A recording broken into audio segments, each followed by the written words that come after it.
Gabrielle Filtoshiba est une romancière québécoise. En 2013, elle s'est installée dans une cabane en bois, dans la forêt du Kamouraska, au Québec. Elle a passé 3 ans au cœur de cette forêt, sans eau courante, électricité ou réseau.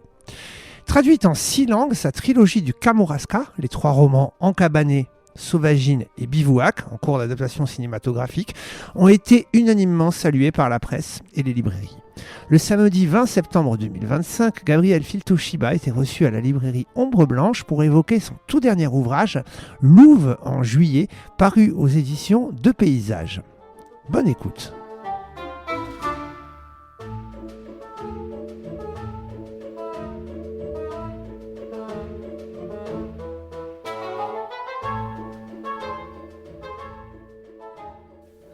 Tout d'abord, merci à Amaury Levillayer des éditions des Paysages pour rendre cette rencontre avec Gabrielle Filtoshiba possible.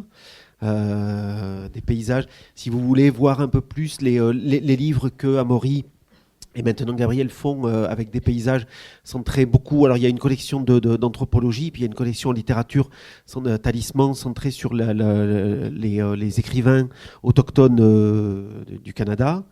On a toute une table de présentation à la librairie. Louve en juillet, qui est le premier livre d'une collection donc, qui est dirigée par Gabrielle, qui s'appelle Animal au pluriel et au féminin. Mais on parlera de la collection plus tard. Donc merci à Amaury d'avoir pensé à nous pour cette rencontre avec vous. Merci à toi d'être là cet après-midi. C'est une très grande joie. Je pense que tout le monde qui a lu tes livres va partager mon sentiment. Je le dis au début, comme ça après on est débarrassé du... Je veux dire, je pense que tu contribues à rendre le monde meilleur et à rendre les gens meilleurs entre eux quand ils ont lu tes livres. Vraiment. Je pense vraiment qu'on ne peut pas faire autrement.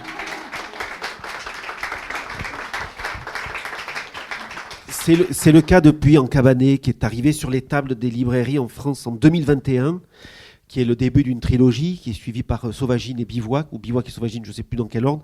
Après, il y a un autre roman qui est sorti en janvier aux éditions Stock, qui s'appelle Exa, qui est un roman plus où là, on voit que tu prends une direction romanesque un peu plus, avec une ampleur différente, dans un monde... une ampleur différente, mais les mêmes préoccupations littéraires, écologistes, féministes, etc., dont on va discuter. Et puis, des recueils de poésie aussi, qui commencent à apparaître là. Et puis, donc, le Louve en juillet, qui est un texte, peut-être pas le plus intime, en tout cas, peut-être le plus intime, qui est le récit, Le tombeau que tu écris pour Sequoia, cette chienne mi-louve, avec qui tu as partagé 12 ans de ta vie. Bon, alors avant, on va passer, on va parler de Louve en juillet, mais d'abord, j'aurais envie de te demander. Donc tout a commencé à Kamouraska, dans cette cabane, tout a commencé là, dans le froid. Mais j'avais envie de dire d'abord merci d'être là. Je suis un peu, je suis épuisée d'un an de tournée. Et d'aller-retour entre le Québec, la France, l'Espagne, la Belgique. Je me suis beaucoup promenée, alors je suis fatiguée, fébrile, à fleur de peau, mais c'est une bonne chose, vous allez me voir telle que je suis. C'est sûr que je vais pleurer, je vais rire avec vous. Donc, est-ce que tout commence à Kamouraska? Ben, je pense que pour moi, ça a été ma quête de vision, ça a été mon passage à l'âge adulte. C'est quand j'ai fait le premier pas de côté. Peut-être pas le premier, mais le plus audacieux. De dire, oui, je suis née à Montréal, mais je ne vivrai pas en ville.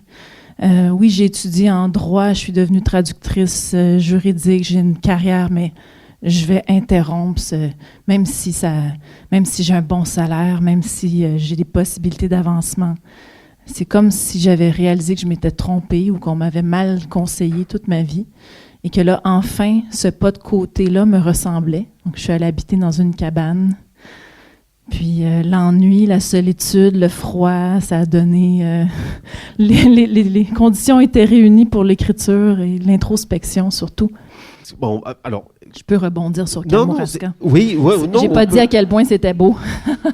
Oui, Kamouraska, c'est la pouponnière des baleines.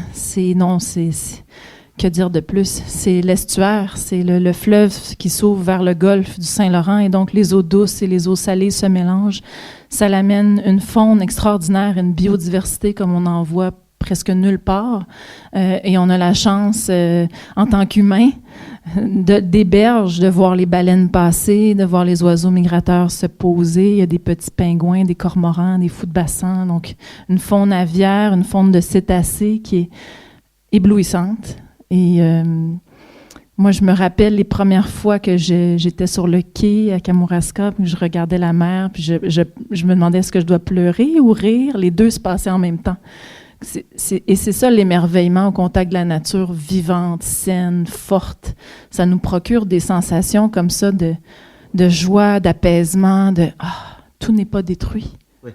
Elles sont là. Elles sont là, les baleines, elles sont vivantes, elles se reproduisent et elles viennent ici avoir leur bébé. Il y a tout un tourisme à Kamouraska par ma faute. Donc, peut-être une mauvaise chose, mais allez-y quand même. Quand on lit en cabanet, on comprend, moi j'ai cru comprendre qu'il y avait au départ l'installation dans la cabane qui était une démarche, écologiste, oui, peut-être pas encore dans l'engagement, puisque c'est aussi l'enjeu dans cabanet, de rencontrer ce que les gens appellent l'écoterrorisme, mais au départ aussi, il y avait une démarche résolument féministe. C'est-à-dire qu'il y a ça, et j'aimerais bien que tu nous expliques ça aussi, comment tu articules la vision féministe dans cette idée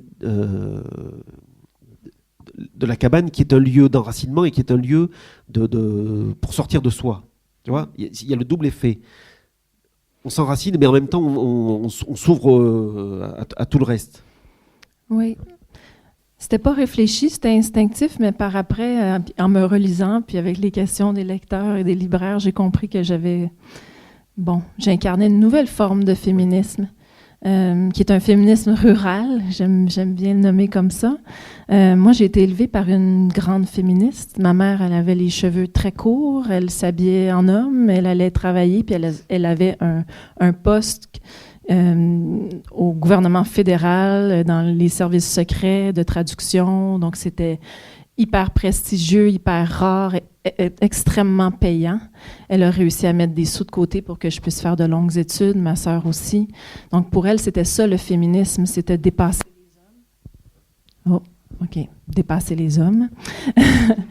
Et voilà, alors elle s'attendait à ce que moi, je devienne une diplomate canadienne, rien de moins. Et moi, mon rêve, c'était d'être une sorcière.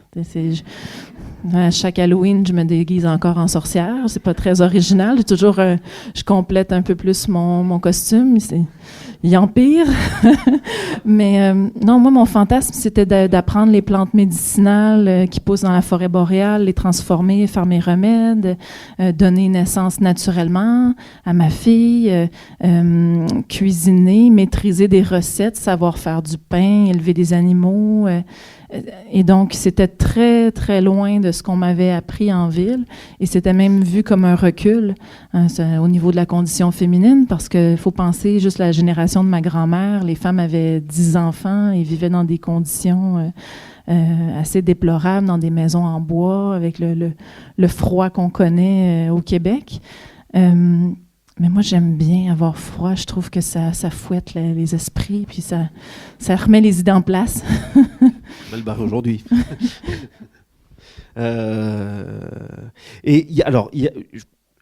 Moi, je l'ai lu comme ça. Ta vision du féminisme, c'est aussi une vision égalitaire, c'est-à-dire que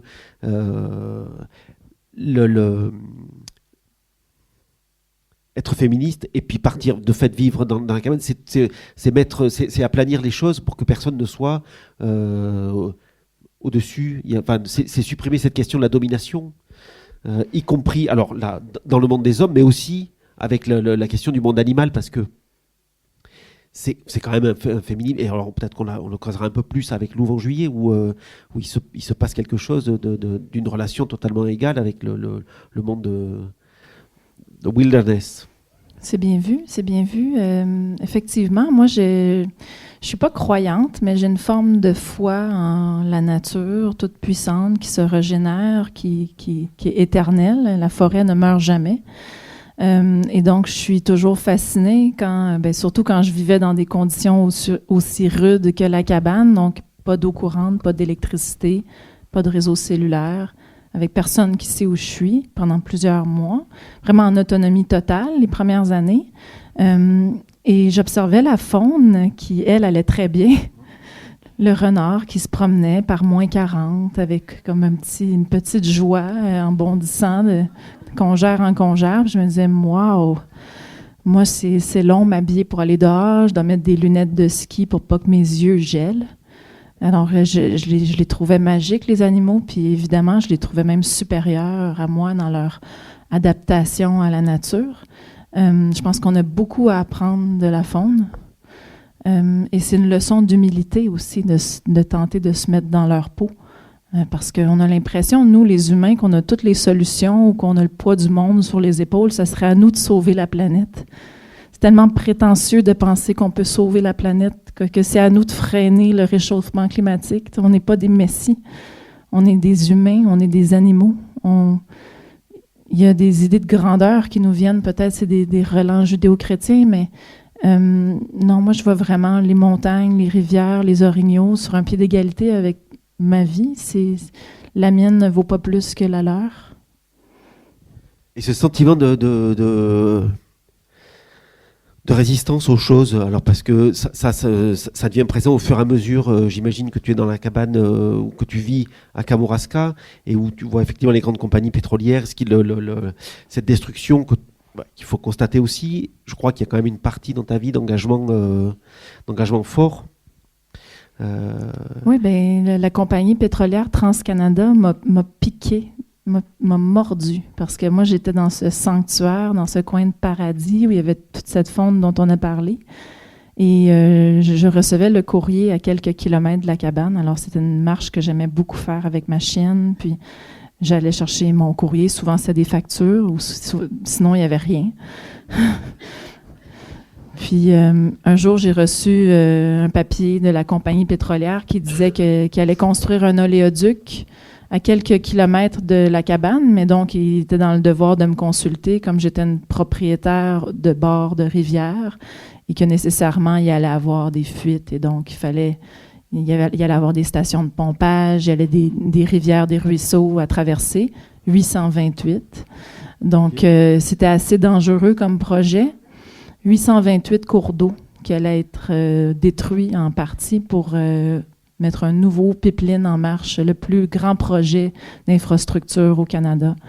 Et donc, on a réussi à le bloquer. C'est pour faire une histoire courte, mais c'est parti d'une mobilisation de quelques jeunes familles, quelques ermites, dont moi. Et mes amis, ça a été mes premiers amis humains, ces militants-là, dans la forêt du Kamouraska. Ça a été les premières personnes avec qui j'ai sympathisé parce que j'étais rendue tellement...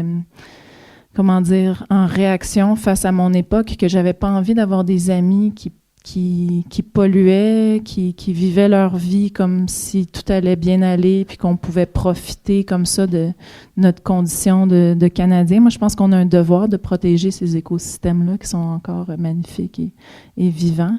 Bref, alors les militants sont devenus des amis. Et ils m'ont dit, mais Gabrielle, toi, ton talent, c'est l'écriture. Il faut que tu écrives notre histoire. Il faut que tu racontes qu'est-ce qu'on fait et comment on fait, parce que ça va faire école.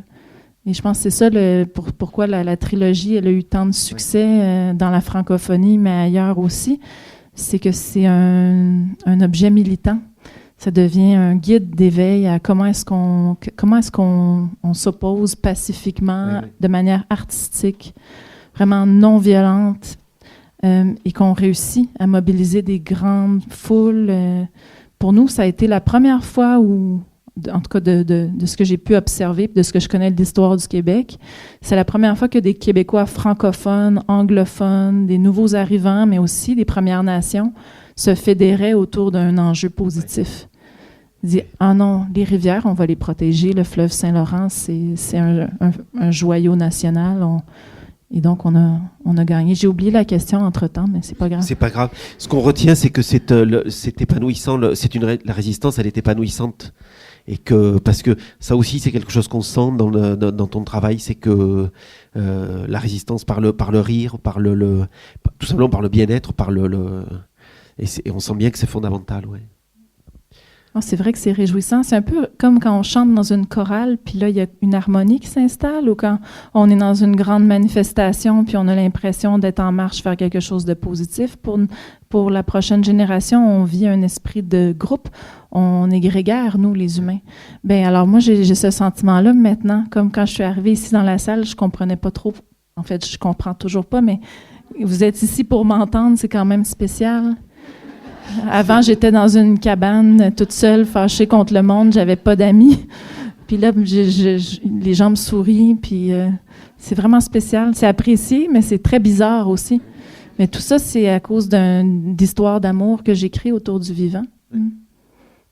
Alors justement, l'écriture, on va y passer, parce que il y a quelque chose dans... Il y a quelque chose que je trouve fascinant, c'est que est-ce que j'ai tort si je pense que l'écriture, elle est venue à toi aussi par l'adversité et par les conditions extrêmes? Parce que c'est ce qui est un peu dit dans Cabanet, la manière on écrit des listes. Enfin, tu écris des listes, tu écris de façon très fragmentaire, mais on a l'impression que le fait que ce soit des conditions extrêmes, ça devient vraiment vital. Oui. Oui, puis ce qui me vient, c'est que moi, j'ai commencé à écrire dans un climat très anxiogène quand j'avais 5-6 ans. Alors, j'étais dans un monde d'adultes où ça criait beaucoup dans des langues différentes. Je viens d'une famille polyglotte, donc je choisissais des langues que je comprends pas pour s'engueuler. Et donc, je voulais très vite apprendre l'anglais pour savoir qu'est-ce que mes parents se disaient.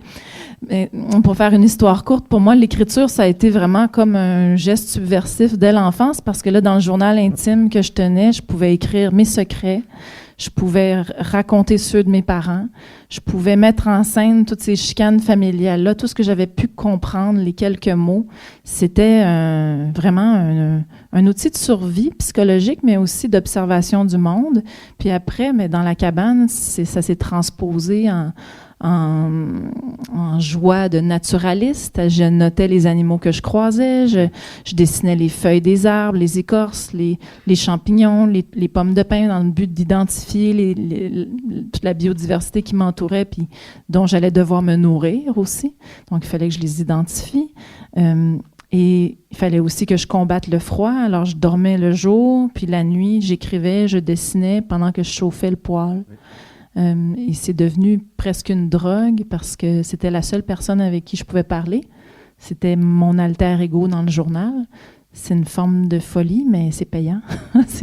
Ça a payé. Puis ça a payé pas dans le sens monétaire du terme, c'est plutôt de voir que ça fait écho chez tellement d'autres humains. Et donc, je n'étais pas seule. Tout ce temps-là, parfois quand on est jeune ou dans le début vingtaine ou dans des moments charnières de notre vie, on pense qu'on est les seuls à vivre les drames qui nous habitent, mais l'écriture nous met en lien. Mais moi, j'aime à penser que le fait justement d'être dans des conditions extrêmes, ça a condensé ton écriture, c'est-à-dire vraiment, tu vois, on va à l'essentiel en permanence et ça ajoute une matérialité, c'est-à-dire que... pas une performativité, mais une matérialité. C'est-à-dire que les mots sont pesés, les mots pèsent tous, et voilà, il y a pas de, ça n'empêche pas la poésie, hein, mais c'est pas, la poésie peut aussi être extrêmement pesante et matérielle, tu vois, et pas forcément éthérée. Mais même au niveau de l'encre, oui. L'encre gèle. Oui. L'encre gèle. Alors moi, je tenais le crayon je sais pas, dans mes mains, ou des fois, je le mettais ici sous ma cuisse, puis là, j'écrivais, puis là, ça se mettait à arrêter. Je disais, j'ai plus d'encre. Mais non, l'encre est gelée. C'est vrai, j'ai le nez gelé, j'ai les doigts gelés. Donc, je remettais le crayon sous ma cuisse ou je le resserrais. Après, je suis passée au plomb parce que j'avais des choses à dire. Je disais, où nous mène la technologie? C'est les stylos gel dans la cabane. Je peux même pas écrire. Alors oui, il y avait une économie de mots. Des fois, c'était juste à cause de la température.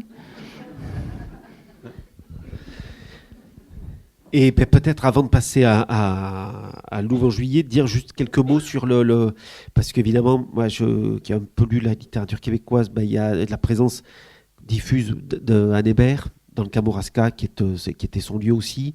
On le voit ça et là dans des références qui émaillent qui font partie de toute une galaxie. J'aimerais bien que peut-être juste sur Anne Hébert ou d'autres. Oui, galaxie, moi j'allais dire, Anne Hébert, c'est une de nos grandes sorcières qu'on a au Canada, au Canada francophone, mais on a Margaret Atwood, on a Anne Hébert, on a Gabrielle Roy.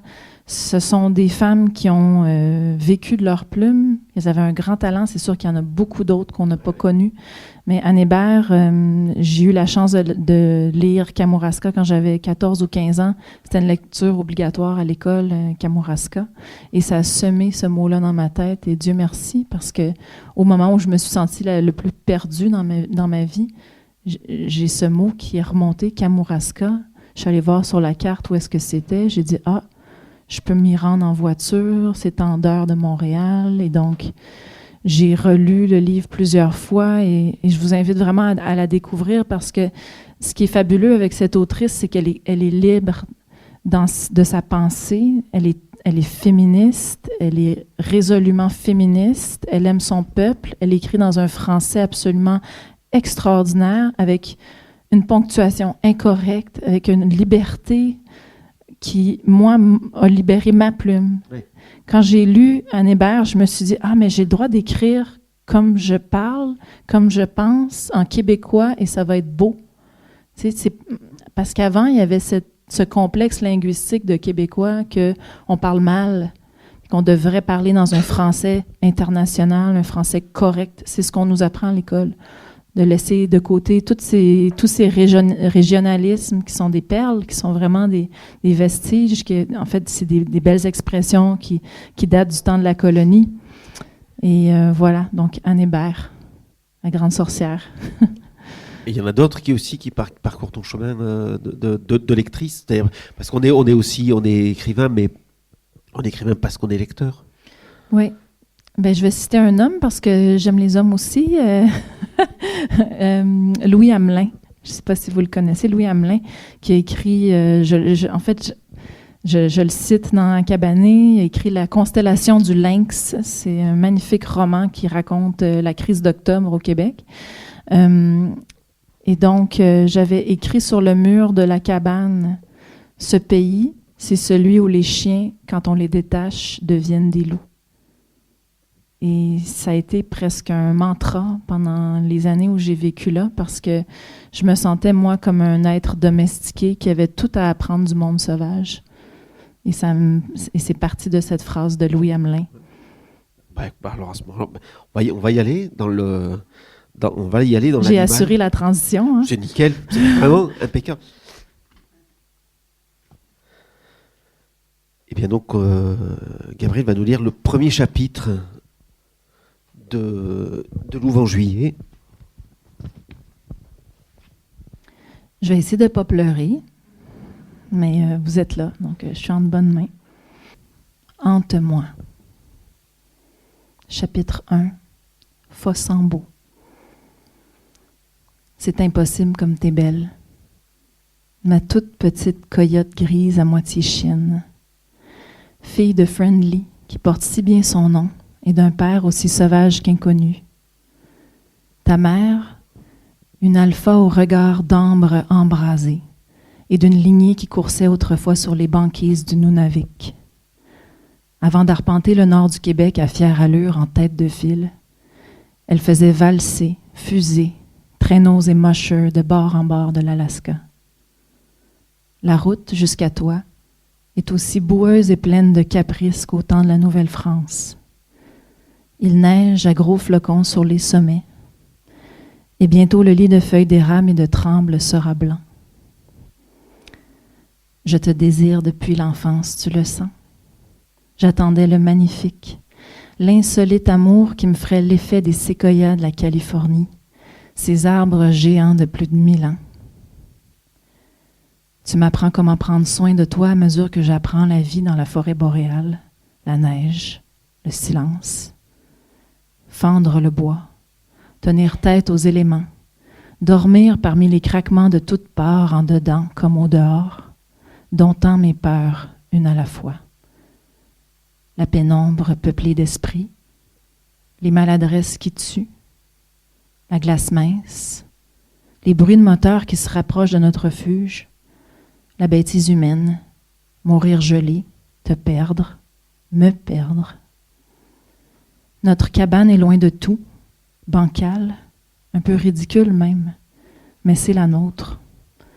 On y tiendra les automnes, les hivers, les printemps, parce qu'on y dormira comme deux bêtes, qui n'auront d'autre salut que l'une l'autre, que la chaleur d'une amitié vieille comme le monde, par terre, tout près du poêle à bois, qui siffle et chante et tout saute, tel ces mâles du chenil râlant après tant d'années de labeur harnaché.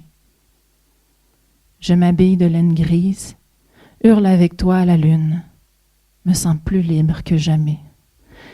Et je ris comme une enfant en te regardant creuser tes tanières dans les congères et t'y blottir royalement. Tu jauges tes nids de neige en faisant 2-3 tours sur toi-même. Le soir, pareil manège sur notre montagne de couverture. Je suis pauvre, mais je l'oublie depuis que tu es là. J'ai chaud à l'intérieur. Ça fond. La nuit tombante, je vérifie encore trop souvent si la poignée est bien verrouillée et que je n'ai pas oublié le loquet. Souvent, mais moins qu'avant ton arrivée. Parfois, je pousse le fauteuil capitaine contre la porte. C'est de la folie. Il n'y a personne à des milles d'ici. Précaution incrustée jusque dans l'âme, rituel de femme. Ces gestes s'espacent naturellement. Je me fie de plus en plus au mouvement furtif de tes oreilles. Suis tes yeux calmes qui fixent le lointain. Tes airs de chasseuse née d'éteigne. Heureusement pour moi. Tu sens la tourbe rousse mouillée, le sang et la fumée. Première prunelle de ma lignée. Je t'ai offert un toit qui coule quand j'ai su qu'on vous destinait une balle dans le crâne à ton frère puis à toi. Elle est trop frêle, à moitié sauvage, avec un souffle au cœur. J'ai sauté dans mon char et j'ai roulé jusqu'à Fossambeau et les hauteurs de Charlevoix. Les couleurs d'automne n'avaient pas fini d'éclore que l'hiver s'imposait, brutal. La seule qualité de ce froid humide était qu'il étoufferait désormais légèrement la portée des coups de feu. Je grelottais, puis, petite chose, tu as enjambé le frein à main pour te blottir sur mes cuisses. Un soupir plus tard, tu dormais. Sans quitter l'horizon brumeux des yeux, moi, je retrouvais le sourire. Sur la route du retour, j'ai regretté de ne pas avoir adopté ton frère, l'autre survivant de la portée, voire kidnapper ta mère si amicale. Je ne comprendrai jamais celui ou celle qui tue, un beau matin, un coyote, un chien, un loup ou leur bébé de sang mêlé. C'est juste criminel. Même famille. Une viande qu'on ne mangera pas. Un animal qui survivrait pourtant si laissé libre. Une bête intelligente qui sauve des vies et retrouve les siens. Qui rééquilibre à elle seule les écosystèmes. Avant de raconter comment nous sommes mortes, toi et moi, je vais coucher sur papier toutes les fois où on s'est mutuellement sauvé la vie. Mon amour de séquoia. Merci.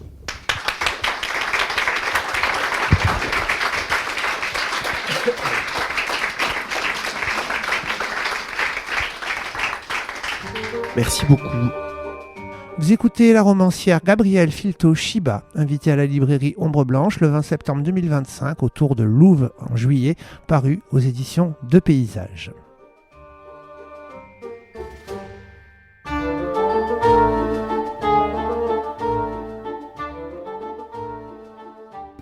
C'est vrai que c'est un livre qu'une fois, une fois lu, qui va nous hanter, nous aussi. C'est-à-dire que le fait d'avoir ouvert par cette présence fantomatique et qui va durer. Je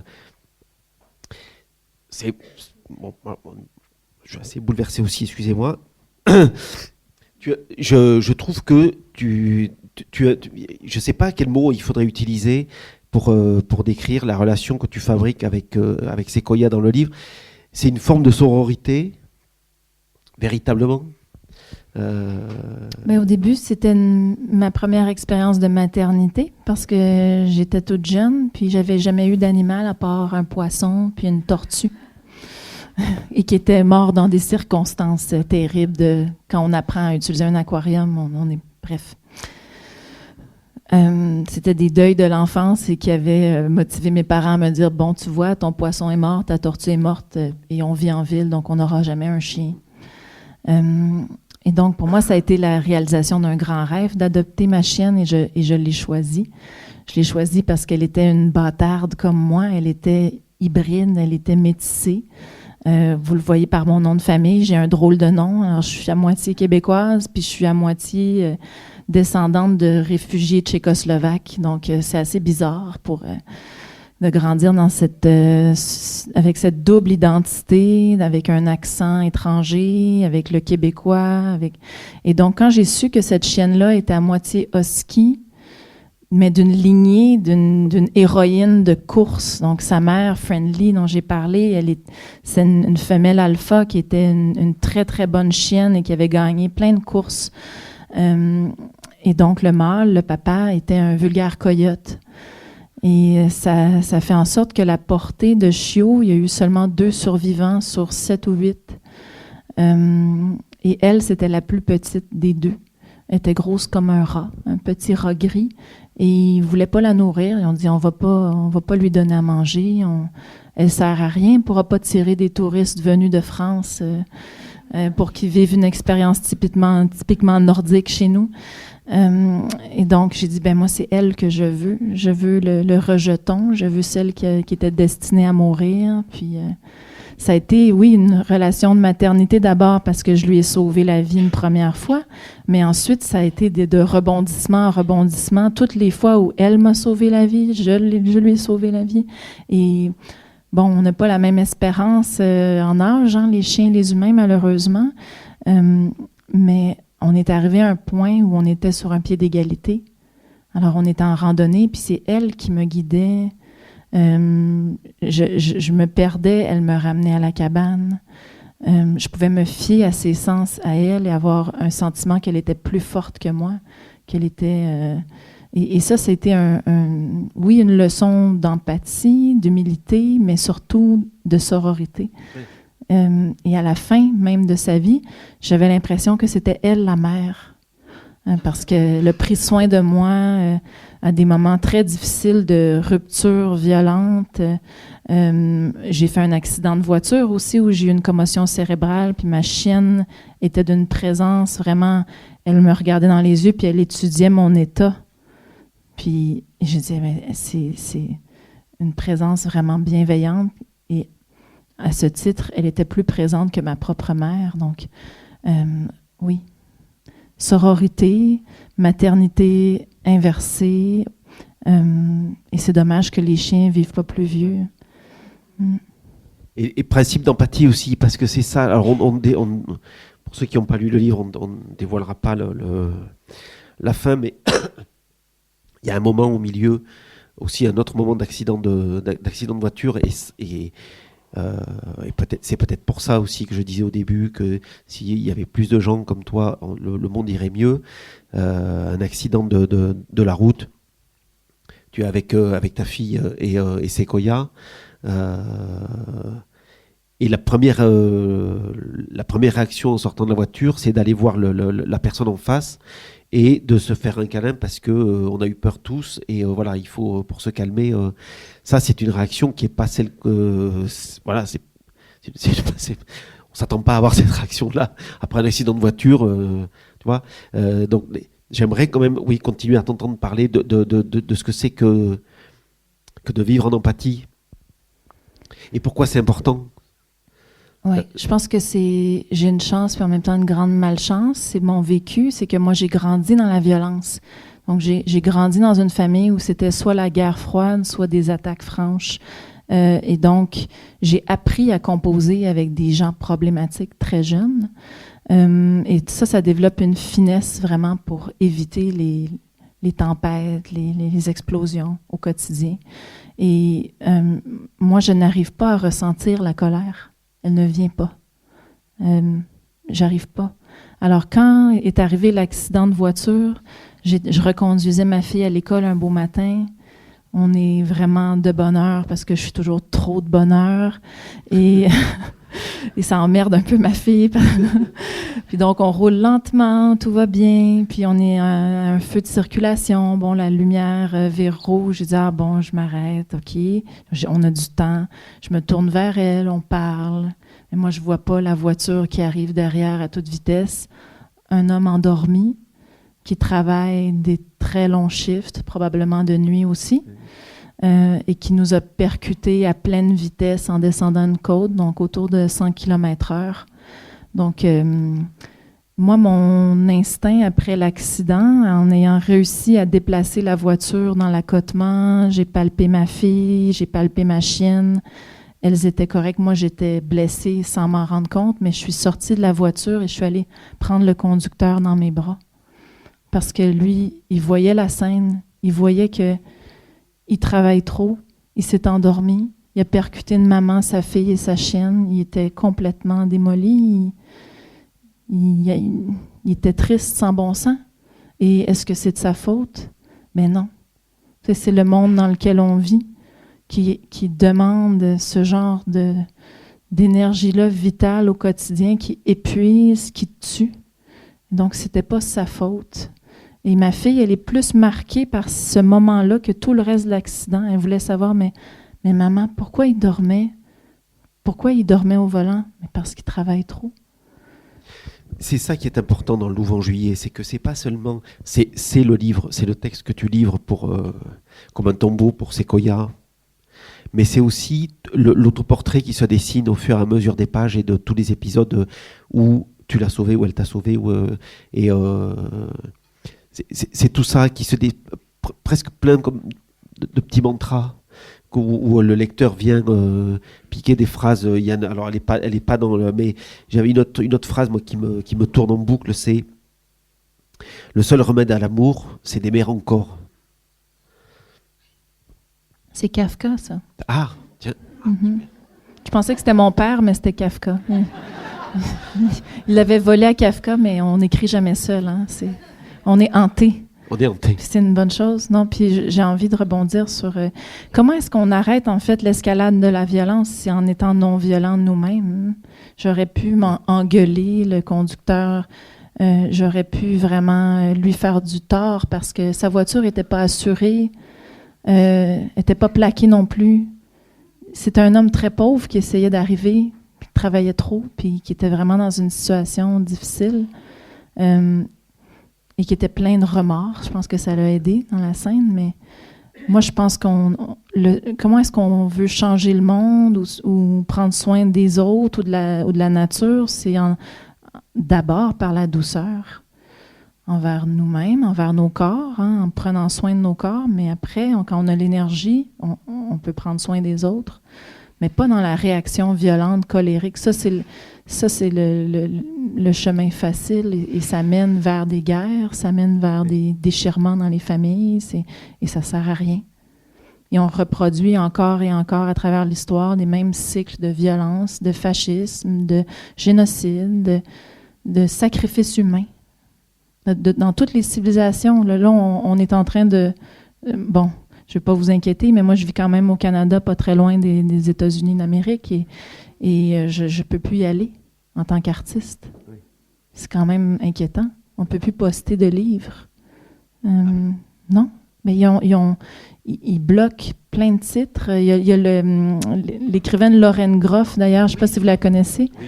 Lauren Groff, qui tient une librairie en Floride de tous les types bannis. Donc, il y a 10 000 livres. C'est des livres qui sont interdits dans son État. Et bon, moi, mes livres sont interdits en Alberta maintenant parce que je parle de sexualité et de manière très poétique et de consentante. certes, mais le gouvernement de l'Alberta juge que c'est une façon de corrompre la jeunesse. Voilà. Alors ça nous amène ça nous amène directement à cette idée de collection animale. Au début, pour présenter la collection, tu écris une collection de plumes féminines qui portent le souffle de toutes celles ayant en commun avec les créatures grandes et petites, fragiles et féroces, une immémoriale oppression, avec l'envie d'en découdre, de rompre avec le rapport brutal au monde animal pour qu'advienne une humanité nouvelle en paix avec le vivant. C'est une autre arme. Ouais, non, mais Rien c'est de des moins. programmes. Ouais. Moi, je suis une optimiste à tout casser. Je suis heureuse, je suis de bonne humeur. Je crois que la fin du monde, c'est juste un manque d'imagination. Non, vraiment. Puis, j'ai la chance aujourd'hui d'avoir un public, d'avoir, on va dire, entre guillemets, une certaine notoriété. Oui. Et là, je m'en sers pour créer un espace de liberté pour que les femmes s'expriment, parlent de leurs expériences en nature avec des baleines, des grands singes, des naturalistes, des guides de chiens de traîneau, des aventurières. En fait, on va retrouver dans la collection tous les récits qu'on n'a pas reçus encore, qu'on n'a pas eu la chance de lire. Et c'est un grand privilège. J'ouvre le bal, puis après, je m'efface derrière ces autres plumes, et je vais continuer d'écrire aussi. Oui. Mais oui, c'est une forme de mentorat. Pour moi, c'est de redonner. J'ai eu la chance de travailler avec des dizaines d'éditeurs sur mes textes, sur leurs traductions, sur leurs adaptations au théâtre, au cinéma. Puis, j'ai envie de faire bénéficier de mon expérience à des femmes dont le travail est connu, mais aussi des voix de la relève. Et au Québec, on ne peut pas vivre de notre travail d'écrivaine. C'est impossible. On n'a pas assez de lecteurs francophones pour y arriver. Et donc, nécessairement, il faut percer en France. Il faut venir ici. Il faut raconter nos histoires. Et c'est oui, un pont entre le Québec et la France, mais pas que. J'aimerais lire aussi des femmes d'Afrique francophone, de partout dans le monde, en fait. On va faire tourner un petit peu le micro dans le public s'il y a des questions. Mais avant, en même temps, j'ai un peu des scrupules parce que je ne voudrais pas te remettre les larmes aux yeux, mais on est là pour ça. Ouais, c'est pas grave. Est-ce que Sequoia te hante encore comme au premier jour ou avec le temps, ça prend une forme un peu différente quand même? Mais je me suis jeté un mauvais sort, oui. Et j'ai voulu qu'elle me hante parce que je pouvais pas me faire à l'idée qu'elle soit disparue pour toujours. Et donc, oui, des fois, quand les branches des arbres grattent sur mon toit, j'hallucine que c'est sa patte à la porte et j'ai envie d'aller ouvrir et je me retiens. Avant, c'était des dizaines de fois par jour. Maintenant, c'est une fois de temps en temps quand il vente fort ou quand il pleut très fort dehors ou quand il y a des tempêtes, mais elle avait très peur, elle, du tonnerre. Puis j'ai envie d'aller à la porte lui ouvrir. Quand je fais de la randonnée, dans mes angles morts, elle est toujours là. J'ai tout le temps le réflexe de me retourner, voir qu'est-ce qu'elle fait, mais elle n'est pas là. On a marché pendant 12 ans ensemble, on a dormi toutes les nuits pendant 12 ans ensemble. C'est ma plus longue histoire d'amour. J'ai pas réussi à garder un amoureux ou une amoureuse aussi longtemps, donc c'est quand même normal qu'elle me hante encore 1 an plus tard. Peut-être que dans une décennie, je vais avoir passé un peu à autre chose, mais non, j'aime bien qu'elle me hante. Ouais. Ouais. Et d'avoir écrit le livre, ça aussi, oui. D'avoir posé les mots, est-ce que ça apaise? Ben, pour moi, c'était une question de survie psychologique. Ouais, de survie. De raconter tous les plus beaux moments qu'on avait vécus ensemble, mais aussi les plus marquants, pour ne pas les oublier, parce qu'on oublie. On oublie quand quelqu'un disparaît, c'est toute l'histoire qui vient, tous les petits bonheurs, les petites choses. Je voulais qu'elle reste quelque part. Puis pour ma fille aussi. Oui. Parce que ma fille, elle a appris à marcher avec Sequoia. Oui. C'est se lever en s'agrippant à sa fourrure, puis elle se tenait bien droite, puis elle était très consciente que c'est un moment grandiose et fragile qui est en train de se dérouler. Donc, oui, je voulais que ma fille elle puisse retrouver sa chienne quand elle serait plus vieille. Oui. Et c'est On pour n'a ça pas qu'en fait... pleuré, là, on était bon. Non, c'est bien. Ouais, ouais. Mais c'est pour ça qu'en fait, c'est un cénotaphe. C'est pas un tombeau. Parce que le tombeau, il y a le corps à l'intérieur. Alors que le livre, le corps n'y est pas. Donc c'est un cénotaphe et c'est voilà, encore plus beau. Allez, pardon. Merci. Je suis sûre que je suis la première, mais qu'il y en a plein certainement qui auraient envie de te dire, j'ai envie de te tutoyer et pas de vous voyez. Moi, j'ai été extrêmement touchée, bouleversée par les 3 de la série. J'ai pas lu le dernier et j'ai été bouleversée par ce monde que tu nous ouvres, dans tout ce que tu as dit aujourd'hui, qui est limpide et qui est lumineux. Et parfois, je me dis encore, mais comment c'est possible face à ce monde terrible que nous vivons? Tu es d'une génération qui est en plein dans le vacarme du monde. Comment c'est possible de parvenir à ce retrait que tu fais, qui est un retrait tout en pénétration de toi et de ce qui est fondamental de l'existence et que tu nous offres? Comment c'est possible encore là, maintenant? Je me dis, mais comment fait-on pour arriver à s'abstraire des horreurs du monde, ne pas être percuté? Et tu l'es en fait percuté, sauf que tu as cette capacité à t'extraire de ce monde pour en tirer le côté le plus lumineux de l'existence et de l'humanité. Comment? Tu nous l'as dit d'une certaine manière. Et j'ai envie aussi de... Alors, c'est presque... Ça pourrait paraître une question personnelle, mais non, ça ne l'est pas. D'ailleurs, j'en ai 2. J'adore dans tes livres la manière que tu as d'ouvrir les questions amoureuses à la fois aux hommes et à la fois aux femmes, avec une évidence et une beauté qui est absolument magnifique. Et ensuite, tu as une petite fille. Est-ce que tu es contente d'avoir une petite fille? Et qu'est-ce que tu as envie de transmettre à cette petite fille, eu égard à ce que toi, tu as vécu quand tu étais une petite fille? Je vais répondre. Il y avait 3 questions. J'ai 3 mots. Alors, comment je fais pour avoir le recul? C'est la forêt. Il faut aller en forêt. Qu'est-ce que j'ai envie de lui apprendre à ma fille? C'est l'amour, la joie. Puis c'est simple, en fait. Puis moi, je pense pas qu'on vit dans une époque terrible. Je pense qu'on est bombardé d'images terribles. On nous accable de nouvelles internationales ou nationales sur lesquelles on n'a aucun pouvoir d'action ou presque. Donc, un immense sentiment d'impuissance. Mais à l'échelle locale, on peut agir. On peut protéger le petit boisé d'à côté. On peut adopter le chien errant et en prendre soin. On peut veiller sur les personnes les plus vulnérables autour de nous. Donc, moi, je pense que c'est ces petits gestes-là qui nous sauvent.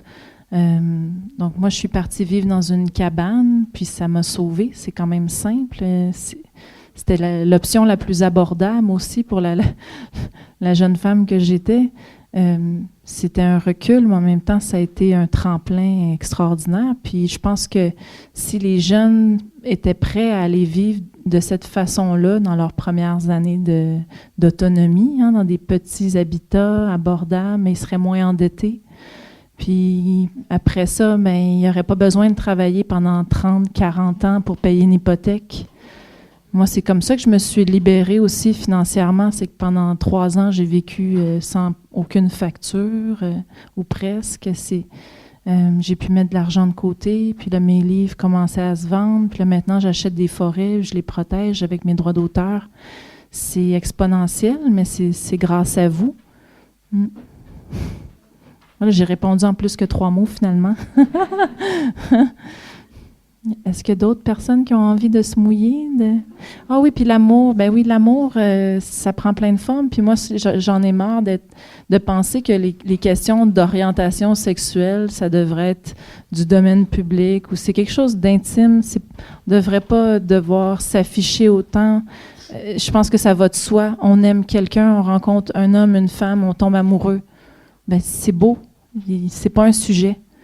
Et voilà. Puis j'ai eu beaucoup de jeunes, des adolescents comme des jeunes adultes qui étaient gays, lesbiennes, ou comment on veut les cataloguer. J'aime pas les catégories, mais qui me disaient, c'était la première fois que je me voyais en littérature et où je me sentais bien, où je me sentais belle, et merci parce que ça fait du bien, puis maintenant ma famille me comprend, donc c'est pas rien. Quand on crée un personnage, il y a un devoir aussi du message que ça l'envoie dans le monde. Donc, aimez-vous. On le redit, le seul remède à l'amour, c'est d'aimer encore. Hein. Oui. Puis la décroissance, c'est dormir, marcher, faire l'amour, lire beaucoup. Des choses très lentes et très agréables. C'est simple, la décroissance. Moi, j'ai une question par rapport à la peur. L'idée de partir vivre seul, loin de tout, dans la forêt, un endroit isolé, comment on dépasse ça? Comment on dépasse?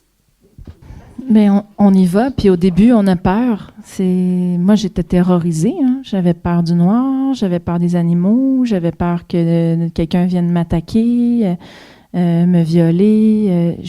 J'allais à la quincaillerie du village acheter une hache et on me demandait où je vivais. Et je voulais pas le dire parce que... Et je me rendais compte que finalement, tout le monde savait où j'habitais. Le message, il y avait déjà... non, c'est un petit village. C'était comme la fille de Montréal qui vit dans le bois. Qu'est-ce qu'elle fait? C'est un campement abandonné. T'sais. J'étais terrorisée. Je me dis, mais tout le monde à la quincaillerie sait que je suis toute seule dans ma cabane. Puis, il m'est jamais rien arrivé, en fait. Il n'y a aucun animal qui m'a attaqué en 8 ans. Pourtant, je les entendais, puis il y avait des ours, il y avait des coyotes, il y avait des loups, il y avait des carcajous, il y a des pécans, ça grouillait de vie et de prédateurs, entre guillemets, mais non, la peur, on y va, on fonce, puis on se rend compte que c'est des peurs qui nous viennent soit des contes de fées, soit de la télévision, c'est des programmations, c'est des pensées limitantes. Ça serait de croire que nous, les femmes, on ne pourrait pas aller vivre dans le monde sauvage et se sentir en sécurité.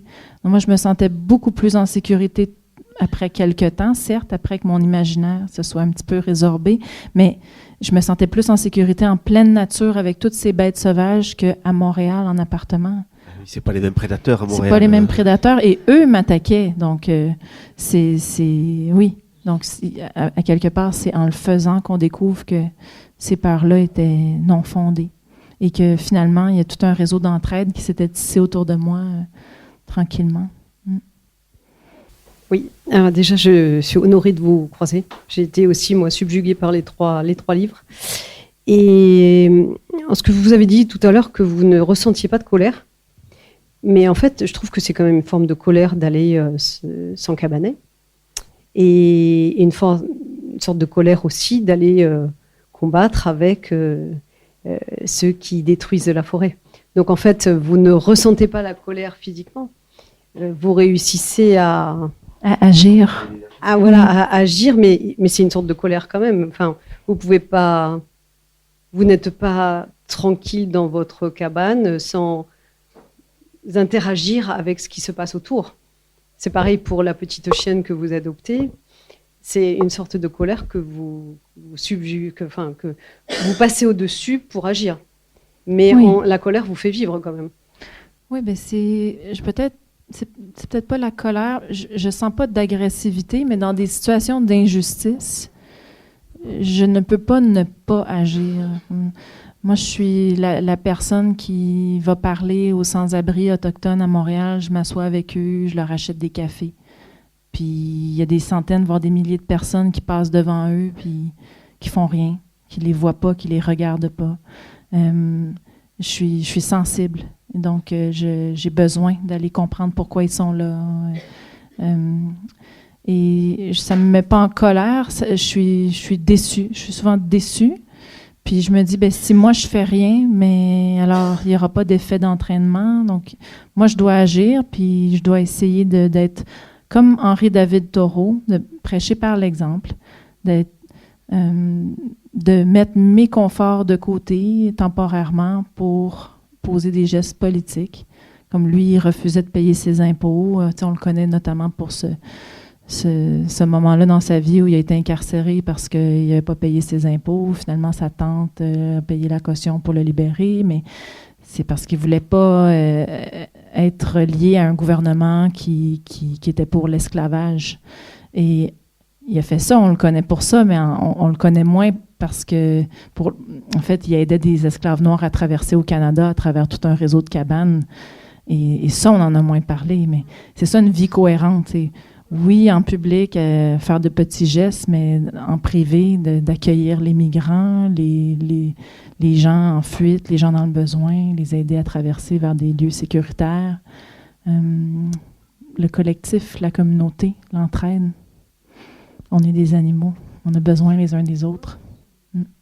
Du coup, moi, je voulais juste te dire merci. C'était pas vraiment une question, c'était juste un remerciement parce que tes livres, ils ont mis du baume sur mon éco-anxiété. Alors, elle est toujours là et elle n'est pas prête de partir a priori, mais au moins, ça me rassure et ça, donne une vision positive de se dire que effectivement, tout n'est pas noir et puis l'humain n'est pas non plus le chef d'orchestre de tout ce qui se passe sur Terre. En fait, qu'il faut aussi laisser la place à ce qu'il y a autour de l'humain. Et donc, voilà, tu donnes beaucoup. Et du coup, je voulais te donner en retour un remerciement. Merci à toi.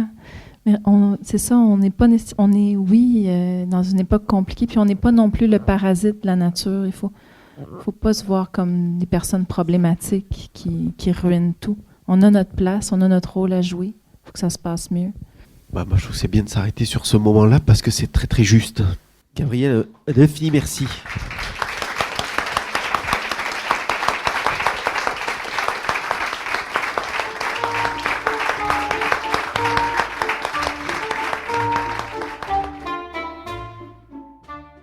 Louve en juillet de Gabrielle Filtoshiba est paru aux éditions de Paysages. Elle est aussi l'autrice donc de la trilogie du Kamouraska, Encabané, Sauvagine et Bivouac, paru aux éditions XYZ, puis en édition Folio, Exa en 2023, La forêt barbelée en 2024, La robe en feu en 2025 aux éditions XYZ. Vous venez d'écouter une rencontre enregistrée à la librairie Ombre Blanche le 20 septembre 2025, réalisation et mise en onde Radio avec la collaboration de Radio Plus et Radio Terre.